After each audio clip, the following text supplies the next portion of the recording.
Hello guys, so Super Baby here again. Thank you very much for watching. And today, mag-upload tayo ng video for another Gundam build, which is an SD Gundam build. Yung maliliit lang na book, yung ganong mga kaliliit. So, um, gagawin natin to so that you will have an information. And yung Gundam na to is yung Charsaku Kondiek set, which is this one. It's around 749 sa SM. So, it's a Bandai set. So, yung ito maliit lang talaga to ganito. Tapos, ang ano niya is malaking ulo. Tapos, maliit yung katawan tsaka kamay and other parts, no? Para siyang pop na toy, yung malalaki yung ulo. Ganun yung style niya. So, if may balak kang mag-build nito, maybe na-interest kang, nakikita mo siya sa mga department store, sa toy store, then inisip mo kung ano yung itsura niya, paano siya i-build, at ano yung kinalabasan niya. Itong video ay para sa iyo, okay?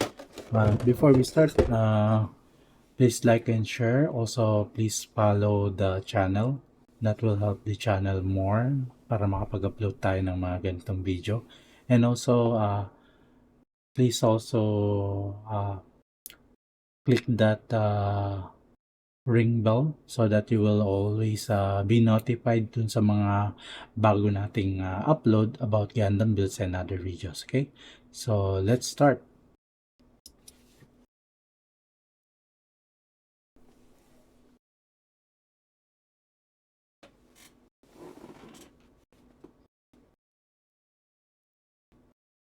So guys, yan, inayos ko na yung yung camera ko kasi before yung camera ko pangit yung angle, tapos naglagay na tayo ng bagong lamp. Unlike dun sa unang video, medyo bright, no? Tapos yung angle ng camera hindi maganda. Yan lang yung primary tools na kailangan natin. Then yan, tingnan natin kung ano yung laman, no? So kung makikita nyo guys, konti lang yung laman, no? Konti lang yung runners. Halos mga 4 lang. Tapos most likely buo na to eh. Yung binubuo na dito, ulo siguro. Tapos yung kamay at paa buo na rin eh. Tapos yung katawan, konting dikit lang. Siguro mga 2 parts lang. Ayan, hinahanda na natin. No? So of course, manual tayo para hindi tayo maligaw. No?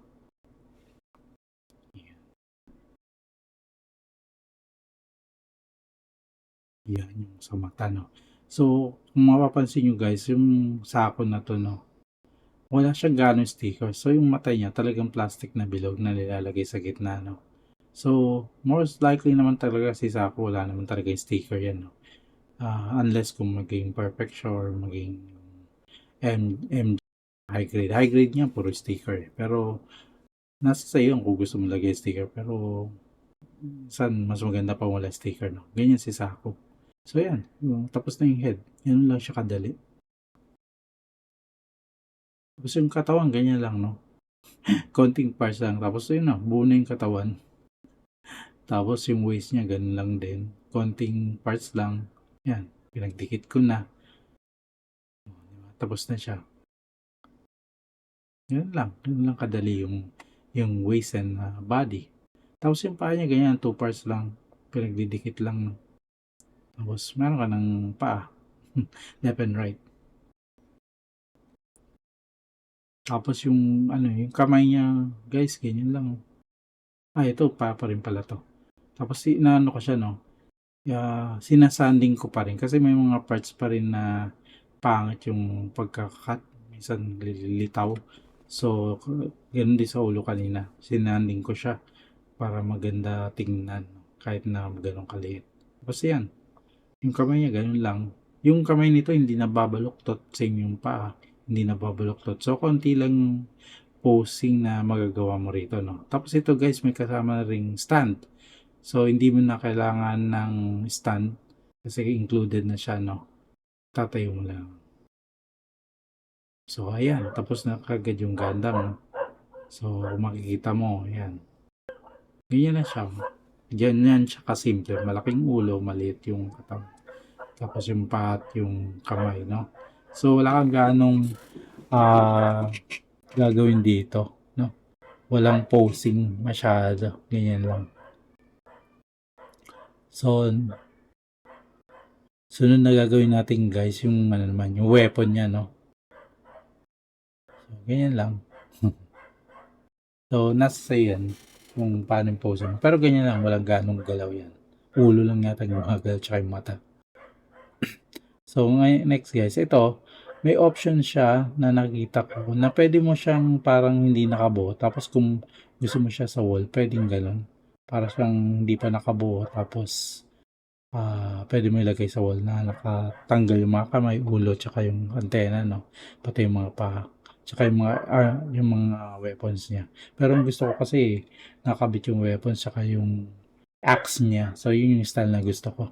Tapos yung ibang parts na ganun, malay mo, next time magkaroon akong wall, di gamitin ko siya, no? So, ayan. Ganyan na yung finished product with the weapon. No? So, ganyan lang siya kadali. Siguro mga isang oras lang. Kung mabilis-bilis ka, mga 30 minutes, kaya mong tapusin to, no? So, picture time. So, ganyan siya. Maliit lang yan.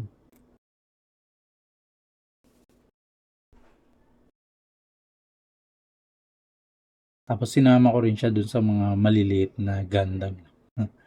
So, di ba? Ang ganda, di ba? Yan, pamorma lang. Padasal ko niya yung isang Gundam na pula rin, na Saku Red, ano. So, ayun guys. So, ayun lang. Ganun lang kadali yung SD Gundam na maliliit.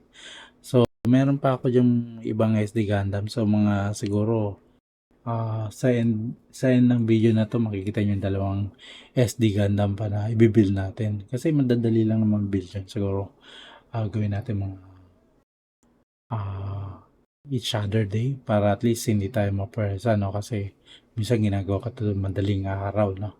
Tapos, of course, yung ano, kung balak mong bumili, no? Ganun siya. Itong ganitong SD Gundam na Charsaku Con DX set, no? So, maganda siya for display. Pwede mo siya gawin ganyan, ganitong display sa box. Nakikita mo ba? Yan yung sinasabi kong other option niya aside from the stand, yung para nakaiwala yung mga parts niya. So, kung may wall ka, siguro maganda yan. Pero, yung ano, yung baba, yung stand, pwede mo rin namang parang isabit ng ganun para nakatayo siyang ganyan for your display, no? Yung hindi nakabit. So, yan guys, yun lang yung ating build for today. And thank you also for watching the video. Of course, kung may mga tanong kayo or suggestion, just comment below. Now, kung may mga model kayong gusto, of course, tingnan natin kung kaya ng budget. Of course, may mga other model din naman ng yung mga peke na nabibili na mura lang.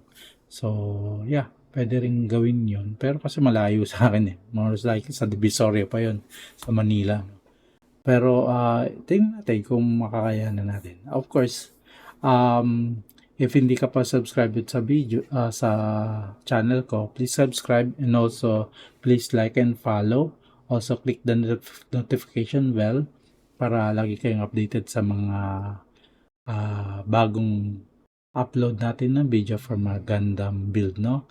Also, yung mga pag-follow nyo, like and subscribe, no, makaka-help din sa channel natin. Also, some info para dun sa gusto rin mag-build ng mga ganitong Gundam, no? So again, Super Bebe here, and also thank you very much for watching. O nga pala, nag-upload ako ng video about sa mga tools siguro na pwedeng gamitin. Basic lang talaga na tools. So watch that video. So maybe sa end of the video, maglagay ako ng link ng ganon pag-upload ko sa YouTube para at least makita nyo rin yung video, yung mga basic na tools na kailangan nyo. So, hindi nyo kailangan gumastos for Gundam para sa tools. All you need just basic lang. Lalo na kung pang bahay lang yan, pang display nyo sa bahay or for your hobby lang, no? Like me, for my hobby and also for the display sa bahay, no? So, hindi naman tayo for competition. More likely for fun lang to, tsaka, passing time natin, okay? Again, thank you very much for watching video. Thank you also for sharing and liking the video in advance, and hope to see you next time, and bye bye for now, okay?